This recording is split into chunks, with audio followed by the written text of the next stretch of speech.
তাদের স্লোগানটা কি? যে তারা রাজাকার, তুমি কে আমি কে, রাজাকার রাজাকার, তোমার বাবা আমার বাবা, রাজাকার রাজাকার। তার মানে তারা নিজেদেরকেই রাজাকার হিসেবে পরিচয় দিল। আমি তো তাদের রাজাকার বলিনি। তারা নিজেরাই স্লোগান দিয়ে নিজেদেরকে রাজাকার হিসেবে পরিচিত করলো সকলের কাছে। এবং এটারই প্রতিবাদ প্রত্যেক শ্রেণী পেশার মানুষ কিন্তু করেছিল, সকলেই।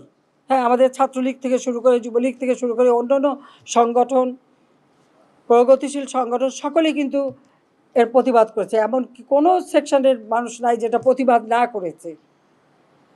তখন তারা তাদের স্লোগান পরিবর্তন করলো। কি স্লোগান? চেয়েছিলাম অধিকার, হয়ে গেছি রাজাকার। আরে রাজাকার তো আমি তোমাদের করি নাই, তোমরা নিজেরা স্লোগান দিয়ে তোমাদেরকে রাজাকার করছো। তোমরা স্লোগান দিয়েই তোমাদের পরিচয় দিয়েছো। তোমরা শুধু না, তোমরা রাজাকার, তোমার বাবা রাজাকার, এটা তো তোমরাই করেছো। তোমার বাবা আমার বাবা, রাজাকার রাজাকার। তার মানে তারা নিজেদেরকেই রাজাকার হিসেবে পরিচয় দিল। আমি তো তাদের রাজাকার বলিনি।